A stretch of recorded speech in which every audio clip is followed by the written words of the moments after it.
6월 3일 살아계신 하나님의 말씀 이사야 5장 1절부터 7절 말씀으로 들포도의 운명이라고 하는 제의 말씀 드립니다. 시편 80편 8절 이하의 말씀에 보면은 주께서 한 포도나무를 애굽에서 가져다가 민족들을 쫓아내시고 그걸 심으시고 주께서 그 앞서 가꾸셨기 때문에 하나님의 백향목 같으며 그 가지가 바닥까지 뻗고 넝쿨이 강까지 미쳤거늘 어찌해서 지나가는 모든 자들이 다 따먹게 하시고 밑다지가 상하게 하시고 들짐승들이 먹게 하십니까는 그건 탄식의 소리가 있어요. 근데 오늘 보면 이사야 5장 7절에 보면은 무릇 만군의 여호와의 포도원은 이스라엘 족속이고 그가 기뻐하시는 나무는 유다 사람인데 그들에게 정의를 바라셨더니 도리어 포악이요 그들에게 공의를 바라셨더니 도리어 부르짖음이었다라고 말씀하고 있습니다. 이 말씀은 하나님께서는 이스라엘 유다 사람을 택해서 복을 주시고 형통케 하셨으나 하나님이 바람과는 달리 공평하지도 않고 어렵지도 않은 그런 백성이 됐으니 극히 실망스럽다는 그런 말씀이죠. 그러면서 오늘 본문을 통해서 하나님께서는 세 가지의 말씀을 하시고자 합니다. 하나님의 선하신 뜻이 무엇인가 하는 거예요. 이사야 5장 1절에 나의 사랑하는 자에게 포도원이 있으며 심히 기름진 사내로다. 이 말씀하시면서 하나님의 기쁘신 뜻을 말씀하고 있어요. 우리가 하나님 뜻대로 선하고 의로운 삶을 살면 하나님을 영화롭게 하는 것이란 말이죠. 본래 이스라엘 땅의 그 포도는 워낙 당도가 높고 알맹이가 커가지고 말이죠. 포도 한 송이를 두 사람이 어깨에 작대기로 걸치고 들어야 될 정도로 그렇게 컸습니다. 알맹이 하나는 어린아이들 주먹만한 그렇게 컸단 말이죠. 이스라엘 족속이 애굽에 나와가지고 가나안에 이뤘을 때에 가나안 적경에서 가나안 땅을 정탐하기 위해 가지고 12명의 정탐꾼을 보냈는데 그들이 돌아올 때 가져온 것 중에는 민수기 13장 23절의 말씀에 보면은 에스겔 골짜기에 이르러 거기서 포도 한 송이 달린 가지를 베어 둘이 막대기에 꿰어 메고 또 석류와 무화과도 그렇게 취했다고 말씀하고 있어요. 아니 두 사람이 포도송이 하나 달린 그 가지를 갖다가 혼자 들 수 없어서 둘이 막대기에 꿰 메고서 돌아왔다는 게 얼마나 크고 풍성했겠어요. 하나님께 우리로 그 에스겔 곡작의 포도송이처럼 그런 큰 아주 좋은 극상품의 포도가 되기를 바라고 그런 풍성한 결실을 맺게 하고자 하셨던데 근데 내가 너희를 위해서 이 모든 조건을 준비해두고 내 뜻대로 살기를 바랐지만은 너희의 실제 삶은 도대체 어떤 삶을 살고 있느냐고 부정적으로 말씀하시면서 반문하고 있는 거예요. 어떻게 그럴 수가 있냐 이 말이죠. 두 번째는 그에 비해서 우리의 실제 삶은 어떤가에 대해서 주님 말씀합니다. 하나는 집과 땅을 차지해서 혼자 호요식하며 사는 것을 책망하셨어요. 이사야 5장 8절에 가옥에 가옥을 이으며 전토에 전토를 더하여 빈틈이 없도록 하고 이 땅 가운데서 홀로 거주하려 하는 자들은 화 있을진저 말씀합니다. 이것은 전토 같은 땅과 큰 집을 차지하고 호화롭게 사는 것에 대해서 말씀하시면서 과역에 되게 지적하는 겁니다. 저만 잘 먹고 잘 살려는 탐욕을 고집하는 자들에게는 화가 있으리라고 말씀하는 거예요. 또 하나는 이사야 5장 11절 이하에 여호와께서 행하신 일에 관심을 두지 않고 독주를 마시며 밤 깊도록 포도주에 취하는 자들은 화 있을진저 말씀합니다. 이것은 하나님을 경외함은 없고 술에 취하고 방탕한 삶을 사는 것은 화를 자초하게 된다고 말씀합니다. 그러한 이들에게 이사야 5장 14절에 수월에 빠질 것이라고 그러니까 죽음의 수렁에 빠지게 됨을 의미하고 있어요. 또 하나는 이사야 5장 20절에 악을 선하다 하고 선을 악하다 하는 자에게 화가 있을진자라고 말씀합니다.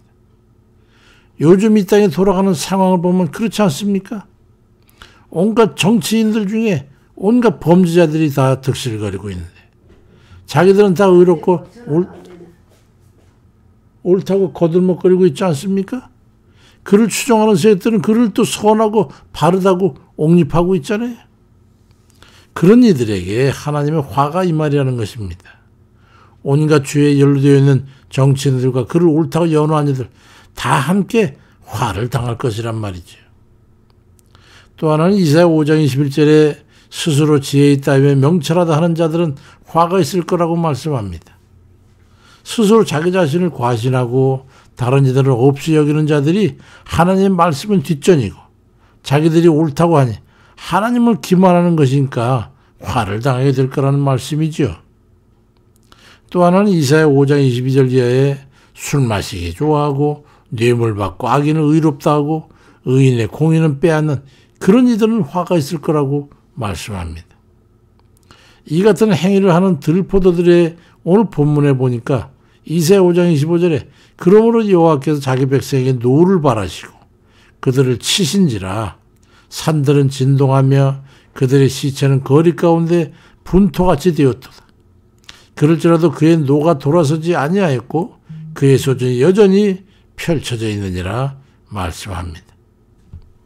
우리가 속히 돌아서서 하나님 앞에 회개하고 하나님의 부르심에 부응하는 그런 이들이 돼야 되지 않겠습니까? 그럼 들포도와 같은 이들에게 임할 결과는 어떨까요? 하나님께서는 들포도 같은 이들을 심판하기 위해서 대적을 일으키겠다고 말씀합니다. 이사야 5장 26절에 먼 나라를 불러 땅끝에서부터 오게 할 것이고 그들은 화살을 당겨져 있으며 말굽은 부싯돌 같고 병거 박히는 회리바람 같을 것이며 그들은 암사자같이 움킬 것이고 그들이 부르짖으며 가져가도 건질 자가 없게 될 거라고 말씀합니다. 이 땅에 하나님 말씀대로 화가 임하시게 되면 어떤 일이 일어날 것 같습니까? 지금 우리가 살고 있는 이 시대의 흐름을 한번 읽어보시기 바랍니다. 위험성이 너무도 선명하게 다분하지 않습니까? 북한과 중국은 혈맹이라고 하면서 동맹을 가지고 있고 거기다 일본이 동조하고 미국의 차기 대통령이 거의 확실한 사람이 주한미군 철수를 공언하고 그러게 되면 한국은 핵 개발을 해야 된다고 그러고 그러다 보니까 그 핵 개발하게 되면 중국과 일본과 북한이 한패가 되겠다는 거예요. 국내 유력 정치들은 거기다가 모두 북한 추종자들인 이러한 국제 정세와 헤게모니의 변화를 보는 이들은 걱정 근심을 하지 않을 수가 없어요. 나라가 지금 풍전등화에 있다는 것을 깨달아야 됩니다.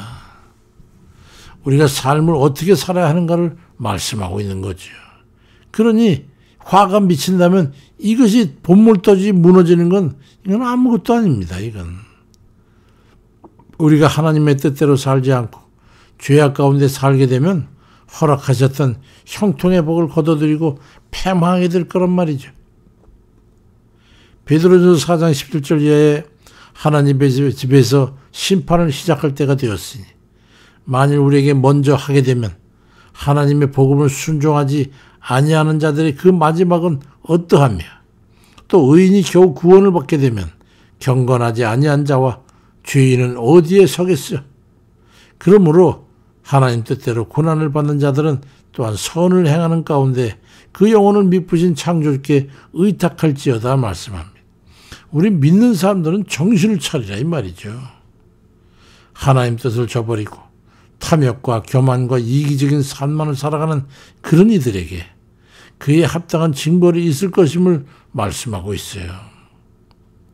우리가 먼저 하나님 우리에게 행하신 뜻을 깊이 깨달아서 그 뜻대로 의의 열매를 맺으며 살아가는 그런 이들 다 되시기를 주의 이름으로 축원드립니다.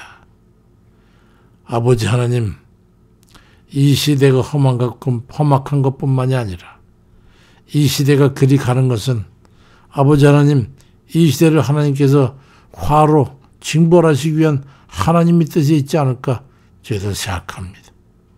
아버지, 우리가 하나님 앞에 바로 엎드리지 못하고 우리 주님께서 원하시는 그 삶을 바르게 살지 못하고 아버지의 선한 뜻을 따라서 우리의 삶을 의로운 그런 삶으로 바꿔야 됨에도 불구하고 우린 여전히 세상 것에 치이고 눌리고 또 거기에 휩쓸려서 같이 먹고 마시는 그런 죄악에 침륜된 그런 우리의 모습들이 보임을 해서 우리 스스로가 자책하고 아버지 주와의 제 위에 앉아 깊이 회개합니다. 하나님 은총을 베푸시고 긍휼히 여겨 주옵소서.